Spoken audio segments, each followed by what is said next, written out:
Oftentimes, when we get caught in our feelings, we compromise the needs of the bigger picture.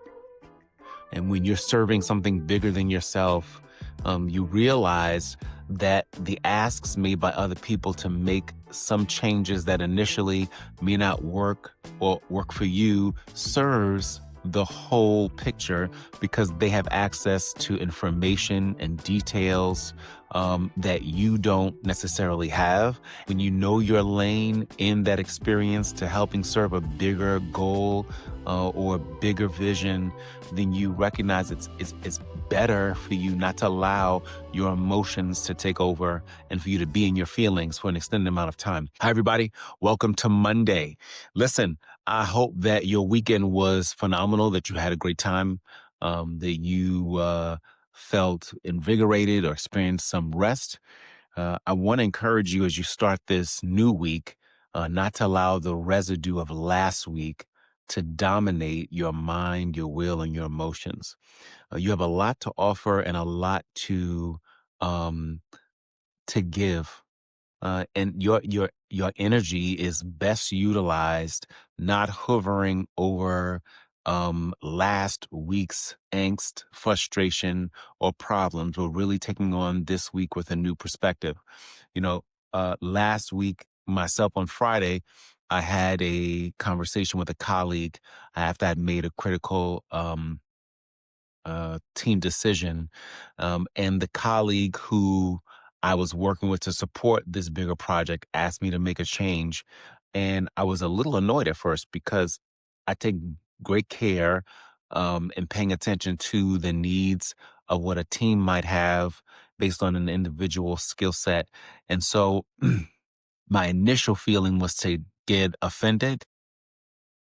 And then shortly after I had that feeling, I stepped back and I regrouped. And I realized, Stephen, it's not that big of a deal. You are part of a picture, not a part of the full picture. There are places and situations, there are details and facets of what's happening that you don't know about, that your colleague might be very clear about. And while your part is to help ensure great delivery by people who can do their part of the job well, their request is based on intelligence and insights that I might not be privy to, and I may never be privy to. And that doesn't matter. What matters is how am I able to regroup, reset, pivot, and honor the request so that we can collectively serve the bigger picture. Oftentimes, when we get caught in our feelings, we compromise the needs of the bigger picture. And when you're serving something bigger than yourself, you realize that the asks made by other people to make some changes that initially may not work or work for you serves the whole picture because they have access to information and details that you don't necessarily have. And you don't always need a reason for why the change needs to be made, particularly when you're not the one ultimately accountable for the success of what goes on at the end of the day. You're a contributor to that process.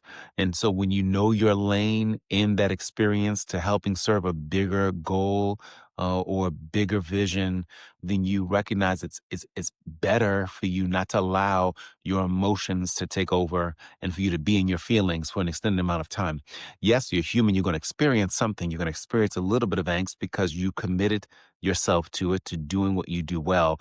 But when a change is needed or requested, understand that there are pieces, parts of that puzzle that you don't have insight into that the other person may have, and you have to trust that process so that you can still deliver on what it is you're supposed to do well and not allow the shift in what you initially planned to cause you to now be unable or paralyzed from serving other people and other streams of work or serve other relationships well or toxify the quality of interaction you'll have with that individual and other individuals who have nothing to do with that decision. And when we allow our emotions and our feelings to be the determination of how we will proceed, because simply something go the way that we initially planned, we had to make a little bit of a pivot, we compromise the quality of our interactions with that individual and with others. Because I could have been in my feelings for a long period of time, and that would have definitely soiled how I interacted with other members of my team.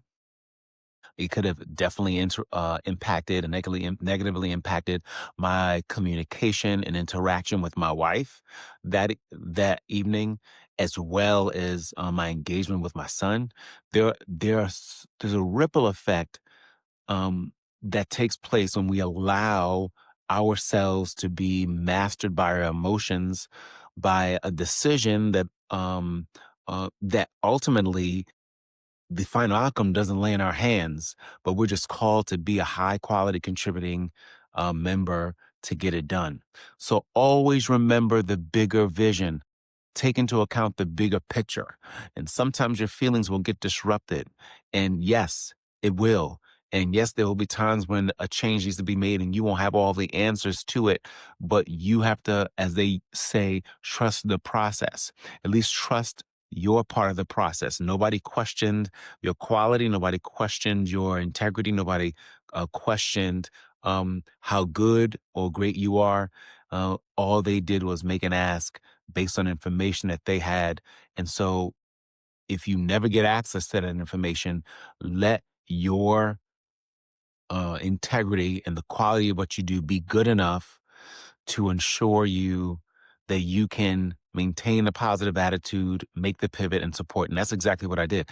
I made the adjustment, supported the request, and kept it moving. And I freed myself up emotionally and cognitively to now engage in all the other aspects of my life and things that I wanted to get done and people I needed to engage and have healthy interactions with, because I didn't allow one request to create such discontent in my heart and mind that now I was unable to serve others effectively.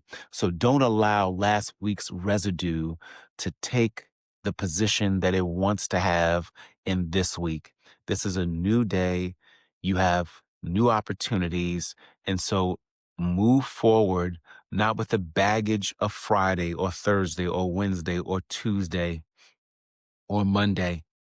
Move forward with this new day in mind and give it your all, and be prepared to make whatever pivots are necessary for the best interest of the bigger goal, of the greater goal, of the greater vision. Continue to do it and do it well. I'll stop there. In the meantime, you do what I encourage you to do each and every day, and that's to take care and live.